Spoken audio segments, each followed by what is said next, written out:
ये तुम में बड़े छोटे कौन है? बड़े कौन से हैं? अच्छा ये बड़े हैं, तुम छोटे हो। लग तो उल्टे से रहे हैं।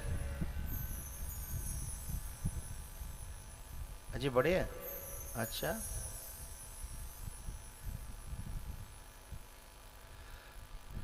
तो कैसे मन कैसा लग रहा हो तुम्हें कथा कराए के?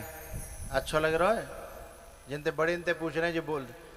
अरे सुन नहीं नायका। अच्छा सांच माचू ना सुन रे।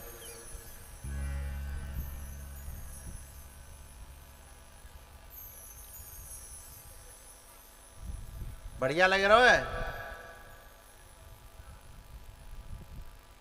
ठीक है ठीक है ठीक है।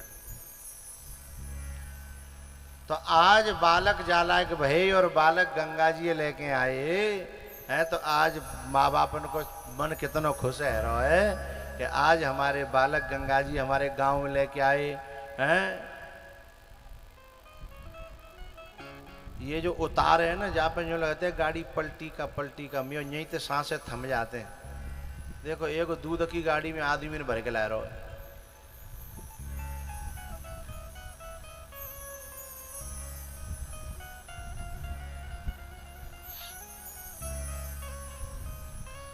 तो है ज्ञान की ये गंगा ऋषियों की अमर वाणी, है प्रेम की ये गंगा ऋषियों की अमर वाणी। ये विश्व भारती है, ये भक्तों की आरती है नित नई पुरानी, है नित नई पुरानी। ऋषियों की अमर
खटवांग के दीर्घ बाहु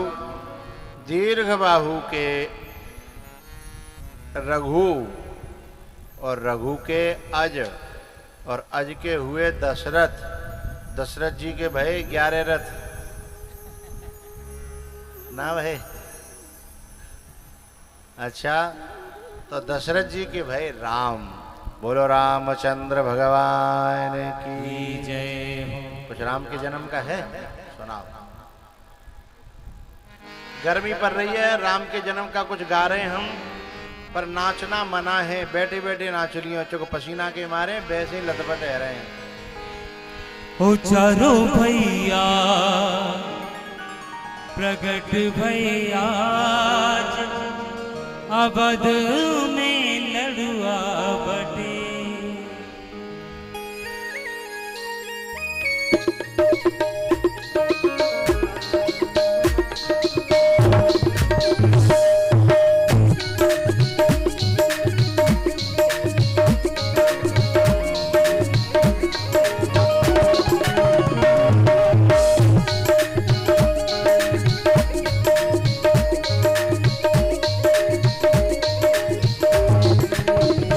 चारो भैया, चारो भैया, चारो भैया, प्रगट भैया अवध में लड़ुआ बटे। चारो भैया प्रगट भैया अवध में लड़ुआ बटे। बैठे बैठे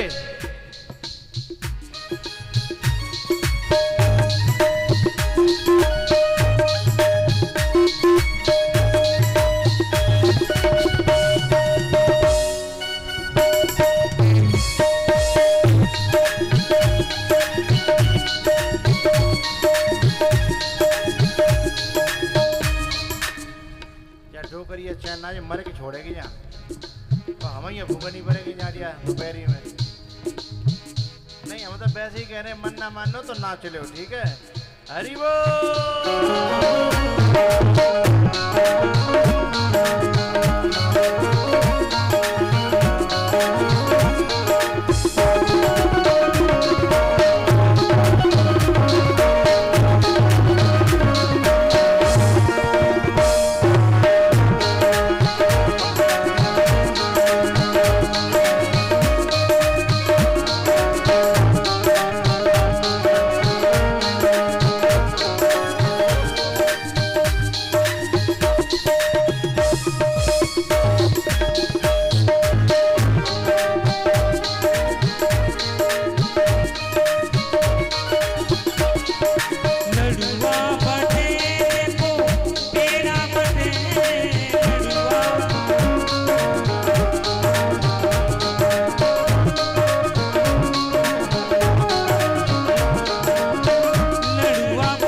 कार्यकर्ता लोग माताओं को वहीं पीछे रोक दें, आगे जगह नहीं है।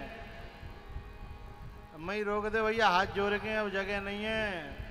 इंटरवल में पहले बानी भगा देंगे, पीछे बानी बिठा देंगे, और क्या करें।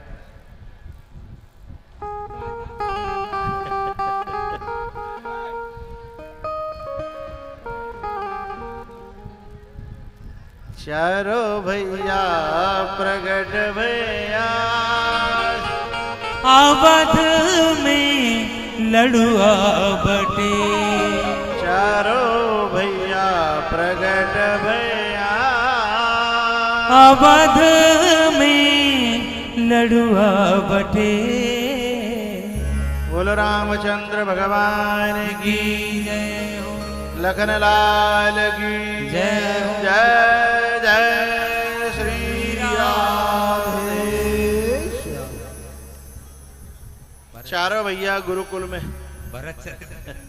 चारों भैया गुरुकुल में पढ़ने के लिए गए, और जब लौट के आए तो विश्वामित्र जी ले गए। और जब विश्वामित्र जी लेकर के गए हैं तो पहले ताड़का, सुबाहु और मारीच, इन तीनों का भगवान ने यथा योग्य उपचार किया। उसके बाद पहुँचे हैं जनकपुर में, और जनकपुर में अशोक वाटिका में सीता जी से मुलाकात हुई है। चौपाई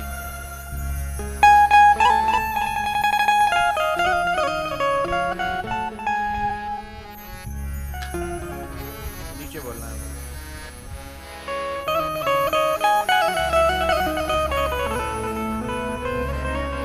लोचन मद राम ही और आनी, दीनहु पलक कपाट सयानी। लोचन मद राम है और निजरेगा मारे सा, निजने सधानी प मपग मारे सा। लोचन मग राम हिरयानी, दीनहु पलक कपाट सयानी।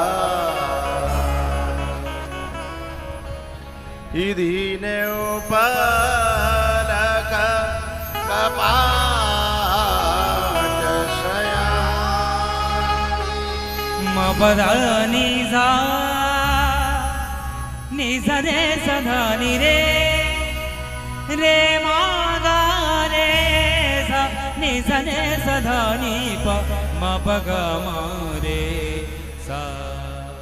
सरे रे गा गा मा म प प द ध नि सा, सा नि ध नि ध प द प प म ग रे नि ध नि रे सा। दीनहु पलक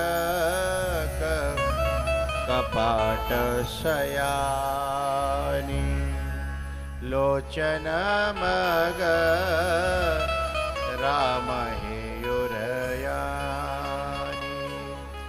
लोचन मग राम हियुरयानी। दीनहु पलक कपाट सयानी।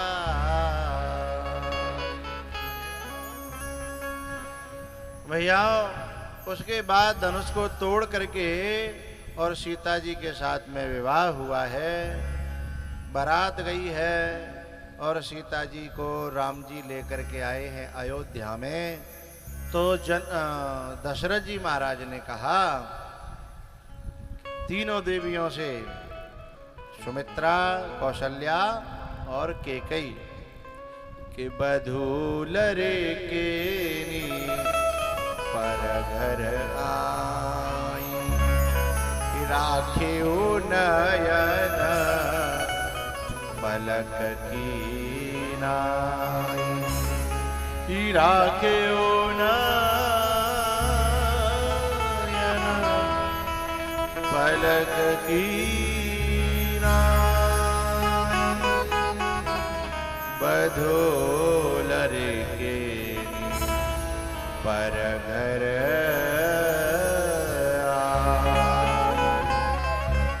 बधोलर के पर घर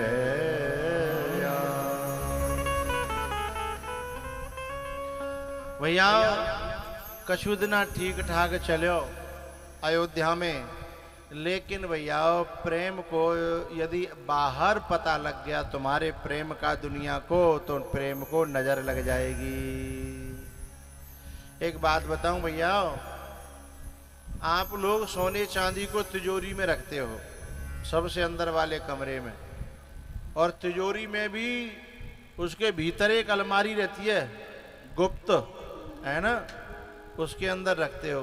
हाँ या ना करते जाओ ओ बैरियो, है ना, जो अंदर वाली अलमारी में भी जो गुप्त रहती है, और उसमें भी एक डिबिया रहती है, डिबिया में है, डिबिया में भी एक लाल कपड़ा रहता है, वह लाल कपड़ा में दुबकाएंगे तुम रखते हो अपने सोने चांदी को। हाँ यारा, हमारे आचार्य जी महाराज पधारे हैं, अभी आप उधर बैठ लें, उधर बिठाओ।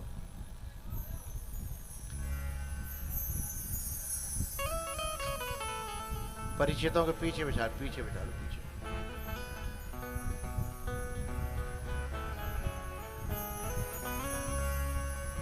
अब जहां जगह मिल जाए वहीं बैठ जाओ। एरी मैया यहीं बैठ जाओ, यहीं। साउंड का उतार लो जरा।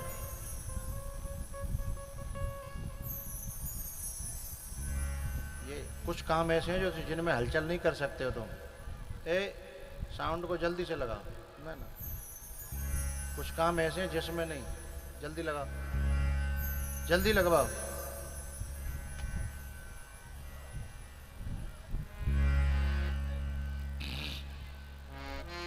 तो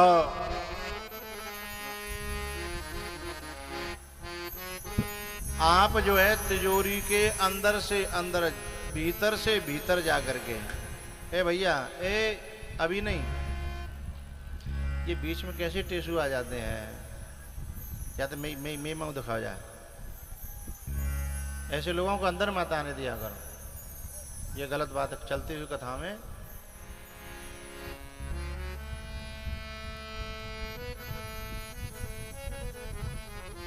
तो सब सोने चांदी की चीज को सबसे अंदर रखते हैं।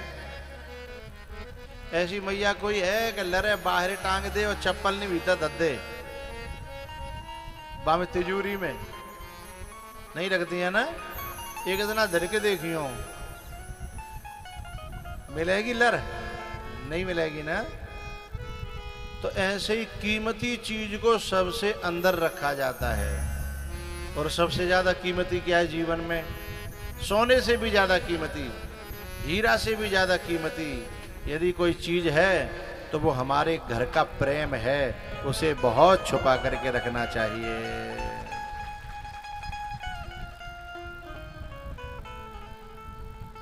सरस्वती ने मंथरा की बुद्धि, मंथरा ने कैकेयी की बुद्धि खराब करी और भगवान का वनवास हुआ है।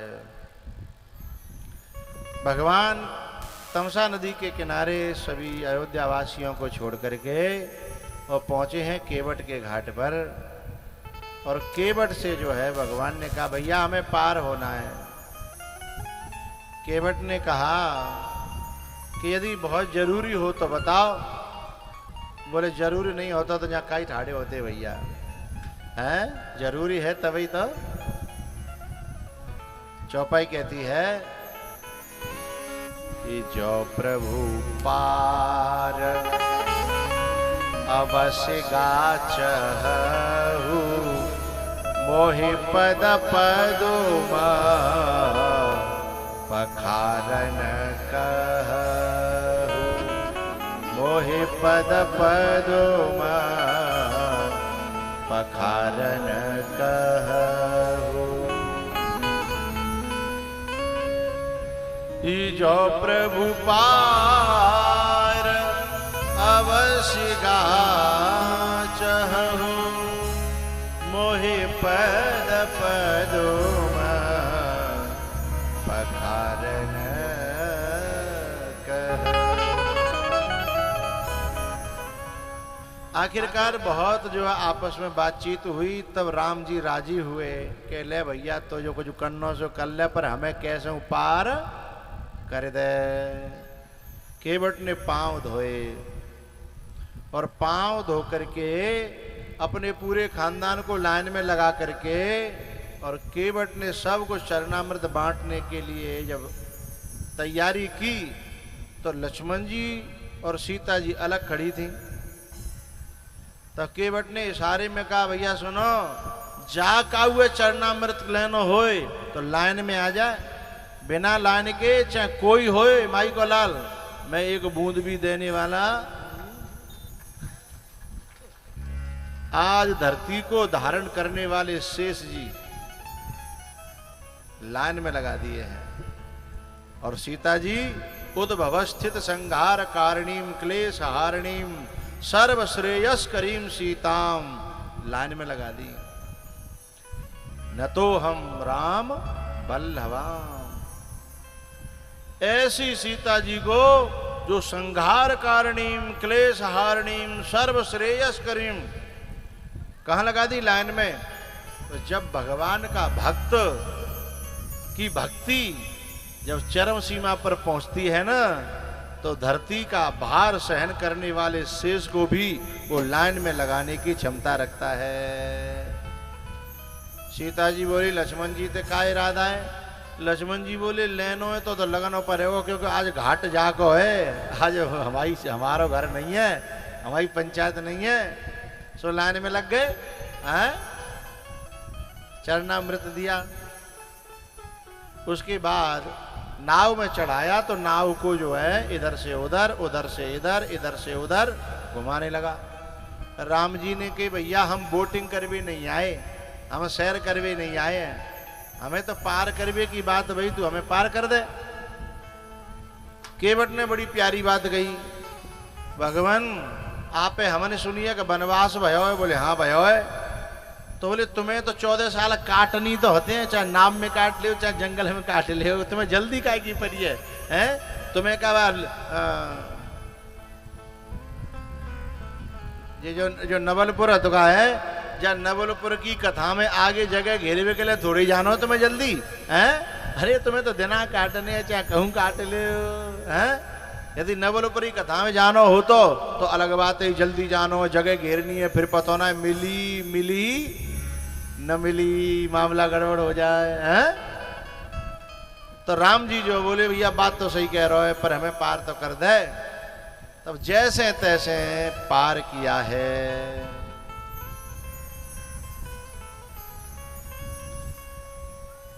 उतरी ठाड़ भय सुर शरीरे था, उतरी ठाड़ भय सुर शरीरे था।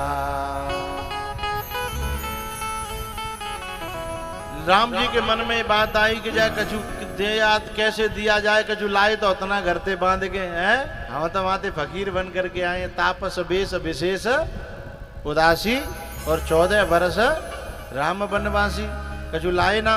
और ये बात सीता जी 1 मिनट में समझ गई। एरी मैया, अपने पति के मन में जो बात आती है उसे तुम समझ जाती हो कि नहीं समझ जाती हो, हैं? समझ जाती तो हो। अब जिया लगवाते काम आओ कि नहीं आओ, देव के नहीं देव, समझ भले ही जाओ, हैं? लेकिन मजा ले कि अंगूठी तो छोड़ो, 1 किलो ले जाए, हैं? लल्लू को पापा जरूरत पड़ रही हो, समझ भले ही जाएंगी, पर कील भी ले नहीं जा सकता। लेकिन सीता जी ने तो तुरंत जो है मणि मोदरी मन मोदित उतारी,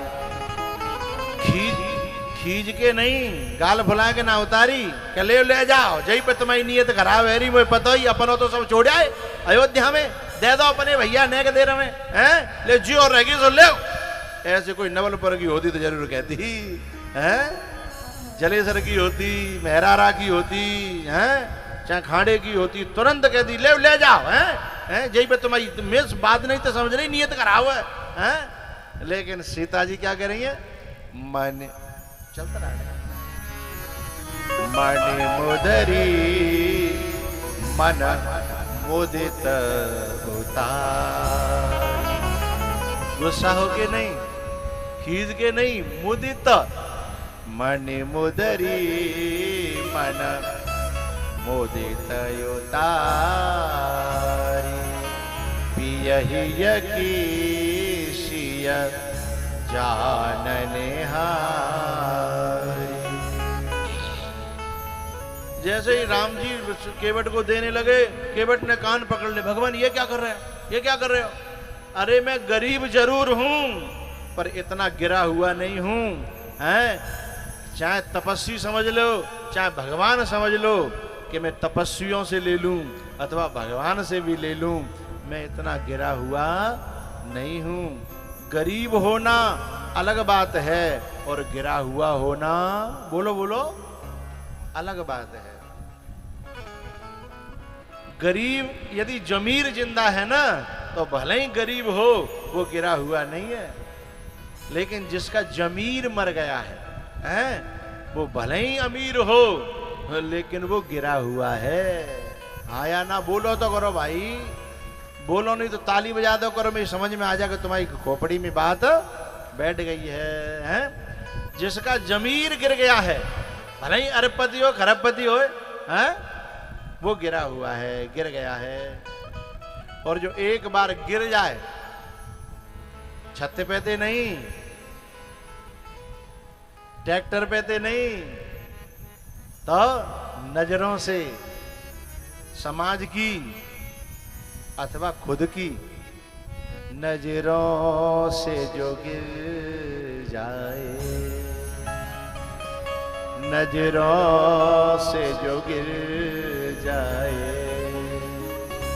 मुश्किल ही संभल पाए,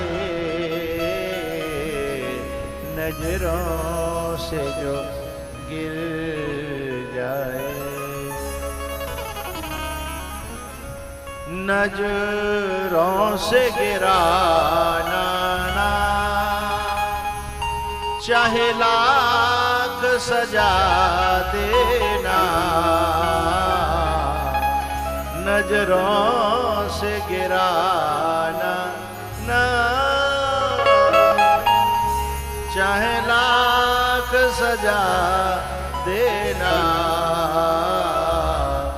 नजरों से जो गिर जा,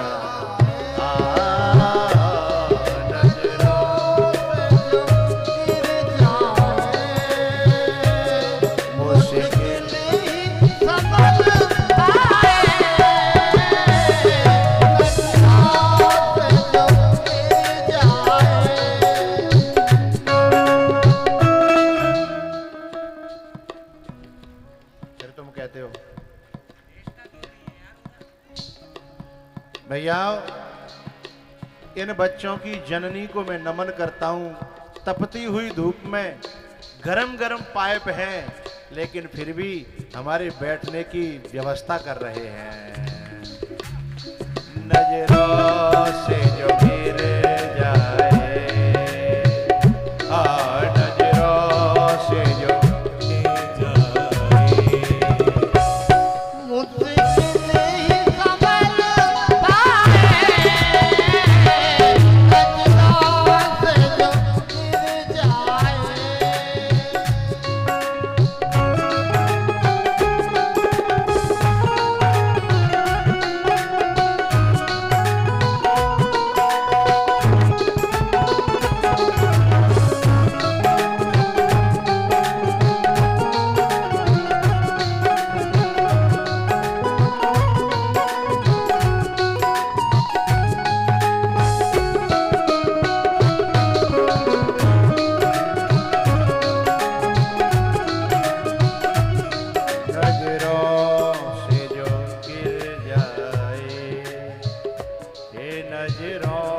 से जो गिर जाए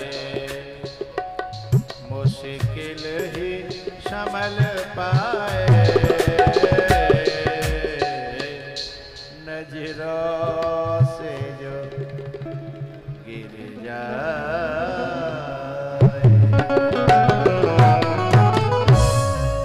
नजरों से जो गिर। अरे भगवान, मैं गरीब जरूर हूं पर गिरा हुआ नहीं हूं कि मैं तपस्वियों से भी उतराई ले लूं, हैं? मैं भगवान से भी उतराई ले लूं, मैं गिरा हुआ नहीं हूं भगवान, मेरा जमीर जिंदा है। भगवान ने कहा अपनी खातिर नहीं तो हमारी खुशी की खातिर ले ले। कैसे हम करके ले ले, नहीं तो हमारे मन में बड़ा संकोच रहेगा। जब ज्यादा जिद की भगवान ने, तब केवट कहता है लाओ लाओ मुझे दो। अंगूठी ले ली और कहा कि सुनो, मैंने ले ली, स्वीकार कर ली, लेकिन अब मेरी तरफ से इसे 14 वर्ष के लिए ले लो, लौट के जब आओ तो मेरी मुझे दे जाना, अपने घर चले जाना। ए भैया, गरम पाइप है, उसके पैरों में स्वाफी लगा दो, पैरों में स्वाफी। नजरों से जो गिर जाए मुश्किल ही संभल पाए, नजरों से जो गिर जाए। मेरा एक मशवरा है कार्यकर्ताओं के लिए, हाँ काम करो बढ़िया, मुझे अच्छा लग रहा है, एक टैंकर ला के इन पाइपों पे पानी छिड़क लो, है ना। हाँ, तो केवट ने भगवान से कहा कि 14 वर्ष बाद जब जाओ तो मेरी मुझे लौटा देना, जब तक मेरी धरोहर रखो। अब केवट जब घर गए हो ना, तो घरवाई बहुत लड़ी कि इतनी कीमती चीज, इतनी बढ़िया चीज है, और तुमने शेखी में आके लौटा दी है। अरे हमारे यहाँ धरी रहती तो हमारी पीढ़ियां देखती कि हमारे यहाँ भगवान काउ दिन आए, कम से कम स्मृति के रूप में धरी रहती। बहुत देर तक केवट से लड़ती रही। केवट ने बाद में कही तेरी बात पूरी है, जा तो मैं कह चुका हूं। बोले है गई मेरी पूरी। बोले मैंने वो सदा के लिए ना दी, मैंने वो 14 बरस के लिए दी है, वापस लौटेंगे तो हम ही दे जाएंगे, ये मेरा वादा है। फिर बोले दई क्यों, जब तुम्हें लई थी। बोले दई जो है कि हम केवट की जाते हैं, हम पे कजू भजन पूजा पाठ हो तो ना है, हम पे भगवान का नाम लिया जाता नहीं है, भगवान का स्मरण होता नहीं है, तो ले जाते का लेनो देनो।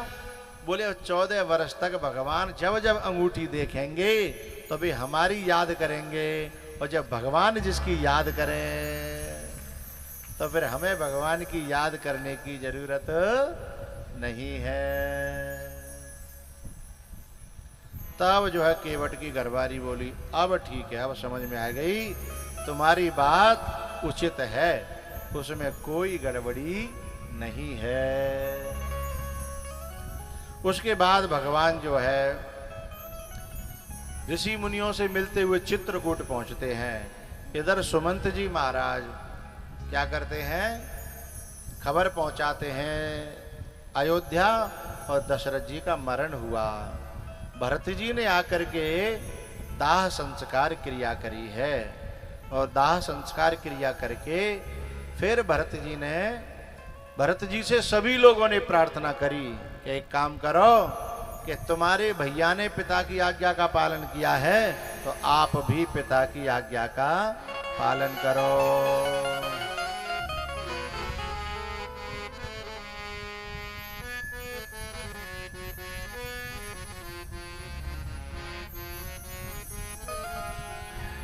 लेकिन भरत एक ऐसा पात्र है रामायण का,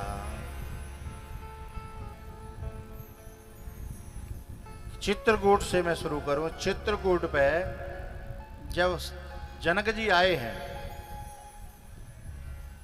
तो जनक जी की पत्नी ने जनक जी से एक दिन रात में पूछा कि हे महाराज, मैंने राम की बहुत महिमा सुनी है, मैंने सुमित्रा, कौशल्या की बहुत महिमा सुनी है, लक्ष्मण की महिमा बहुत सुनी है, पर मैंने भरत की महिमा नहीं सुनी है। मैं भरत की महिमा के बारे में जानना चाहती हूँ। तब जनक जी का एक उत्तर था, हे सुनैना, इन तीनों लोकों में, धरती पे नहीं, तीनों लोकों में केवल एक व्यक्ति है जो भरत की महिमा जानता है, मैं नहीं जानता। भरत को जन्म देने वाली मां नहीं जानती, भरत को पैदा करने वाला बाप नहीं जानता, भरत को मंत्र देने वाला गुरु भी नहीं जानता भरत की महिमा, और मैं भी नहीं जानता। जनक जी कहते हैं तीनों लोकों में एक प्राणी है, एक व्यक्ति है जो भरत की महिमा जानता है। अच्छा, तो बोले वो तो बता सकता है ना, उनसे पूछ लूं? बोले ना, वो जानता तो है लेकिन उसकी जीभ में इतनी ताकत नहीं है कि भरत की महिमा को गा सके। जीभ में भी ताकत होनी चाहिए, वाणी में भी तो दम होनी चाहिए, है? तो बोले जरा उसका नाम तो बताओ, कौन है, मैं प्रार्थना करूंगी, हैं? तब जनक जी ने उस राज को खोला कि हे सुनैना, ई भरत महा महिमा सुनि रानी, भरत महा महिमा सुनु रानी। नाम खोला जा रहा है, नाम ओपन किया जा रहा है। क्या आचार्य जी को मैं ध्यान दिलाना चाहूंगा, इधर उधर टेंट मत देखो, नेक दे के ले आए, मुझे देख लो। कि भरत महा महिमा सुनु रानी, जानहि राम पर न सकहे बखानी, जानहि राम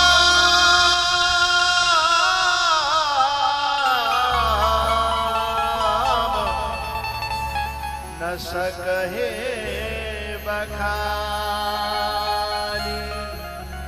भरत महा महिमा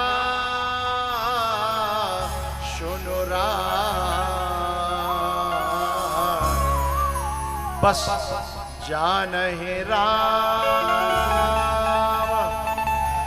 न वशिष्ठ, न दशरथ, न कौशल्या, न कोई और उनके गुरु जैसे कोई नहीं जानता, लेकिन केवल एक राम जानते हैं। बोले उनसे सुन लूं तो, जानहि राम न सकहे बखानी, भरत महा महिमा सुनु रानी, जानहि राम न सकहे बखानी। वशिष्ठ जी महाराज ने भरत से कहा कि बेटा, तुम्हारे पिताजी ने तुम्हें आज्ञा दी है। भरत जी ने हाथ जोड़ करके कहा, गुरुजी बुरा मत मानिएगा, क्या मेरे पिताजी की दिली इच्छा यही थी जो तुम करवा रहे हो मुझसे, जो मुझसे तुम आज्ञा दे रहे हो? क्योंकि मैं तो अनाथ हूं, मेरा पिता ऊपर चला गया और मेरा दूसरा नाथ राम वो वनवास चला गया, मैं तो अनाथ हो गया। लेकिन अब तुम चाहो तो मुझसे कुछ भी करवा सकते हो, पर मैं पूछने का अधिकारी तो हूं, मेरे बाप की क्या हार्दिक इच्छा यही थी कि मेरा भैया बन चला जाए और मैं राजगद्दी पर बैठ जाऊं? वशिष्ठ जी की आंखें भर आई। बोले बेटा, दिली इच्छा तो नहीं थी। बोले दिली इच्छा नहीं थी तो फिर इसे आज्ञा कैसे कह सकते हो? दिली इच्छा नहीं है तो फिर आज्ञा कैसी? अरे किसी की कनपटी पे पिस्तौल धर के कोई कहे कि ऐसा बोलो, तो क्या उस व्यक्ति की आज्ञा हो जाएगी? अरे मुंह है उसका, आज्ञा तो किसी और की है जिसके हाथों में पिस्तौल है, हैं? ये आज्ञा मेरे बाप की नहीं, ये मेरी मां की है। और सही बताऊं गुरुदेव, ये आज्ञा मेरी मां की भी नहीं है, ये आज्ञा उस कुबड़ी, उस मंथरा की है, जिसने मेरी मां को अपने चंगुल में लिया और मां ने मेरे बाप को चंगुल में लिया, और इस सारे षड्यंत्र का शिकार मेरा भैया हो गया, मेरी मां जानकी हो गई, और अब मुझे भी आप लोग करना चाहते हो। गुरुजी आप जो आज्ञा दोगे ना मैं वही करूंगा, पर मेरी एक आखिरी इच्छा तो पूछ ले, मेरे मेरे मेरे दिल की बात तो पूछो मुझसे। गुरुजी बोले बोलो बेटा, अब तुम जो कहोगे ना वही होगा। हमारी बुद्धि तो धर्म तक सीमित है, पर हमें लगता है कि तेरी बुद्धि धर्म से ऊपर परम धर्म को टच कर रही है, परम धर्म को ग्रहण कर रही है। तब भरत जी ने कहा मेरी मां जो कहेगी मैं मानूंगा, मेरे बाप की आज्ञा पालन करूंगा, मेरे गुरुजी की आज्ञा पालन करूंगा, पर मेरी एक इच्छा है, बिनो देखे रघुनाथ पद जियगी जरने न जाए। 「君の